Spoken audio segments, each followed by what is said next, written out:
NTR trust భవన్లో press మీట్లు పెట్టేందుకు టీటీడీ నేతలు పోటీ పడ్డారు. చివరికి ఎర్రబెల్లి వెనక్కి తగ్గడంతో రేవంత్ రెడ్డి ప్రెస్ మీట్ తో సరిపెట్టుకున్నారు. తెలంగాణ ముఖ్యమంత్రి కేసీఆర్ గుంటనక్కలే వ్యవహరిస్తున్నారని ప్రజలంతా దీన్ని గమనిస్తున్నారన్నారు టీడీపీ నేత రేవంత్ రెడ్డి.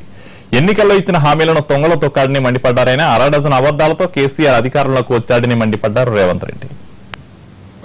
గుంటనక్క పులితారలు పెట్టుకుంటే వానలు పడితే సారలు వెళ్ళిపోతే గుంటనక్క అన్న సంగతి తెలంగాణ ప్రజలకు అందరికీ అర్థమైంది. ఈ రోజు కేసీఆర్ గారు మాట్లాడుతున్న మాటలు కానీ ప్రవర్తిస్తున్న తీరు కానీ గుంటనక్కకు తీసిపోని విధంగా ఉన్నది. ఎన్నికల కంటే ముందు దళితుని ముఖ్యమంత్రి చేస్తా అన్నాడు, దళితులకు 3 ఎకరాల భూమి ఇస్తా అన్నాడు, ప్రతి ఇంటికి ఒక ఉద్యోగం ఇస్తా అన్నాడు, అదేవిధంగా గిరిజనులకు 12% రిజర్వేషన్లు ఇస్తా అన్నాడు, మైనారిటీలకు 12% రిజర్వేషన్లు ఇస్తా అన్నాడు, అదేవిధంగా పేదలకు డబుల్ బెడ్రూమ్ ఇల్లు ఇస్తా అన్నాడు.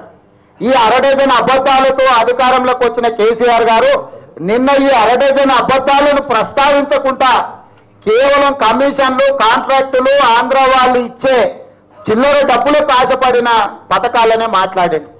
నేను ఆయన మాటకు ముందు అల్లుడు హరీష్ గురించి గొప్పగా చెప్తున్నాడు. షాకు లాంటోడంట.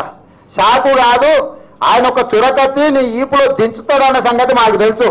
ఎందుకంటే 2009లో రెండోసారి రాజశేఖర రెడ్డి గారు ముఖ్యమంత్రి అయిన తర్వాత నీకు పక్కలో పల్లెం లాకపోయి రాజశేఖర రెడ్డిని కలిసి నీ పార్టీని చీల్చి కాంగ్రెస్ పార్టీలో కలపడానికి నీ అల్లుడు ఆనాడు ప్రయత్నం చేసిన మాట వాస్తవం కాదా? ఇవి బులెటిన్ అప్డేట్స్. తర్వాత హలో డాక్టర్ ప్రస్తార్. నమస్తే.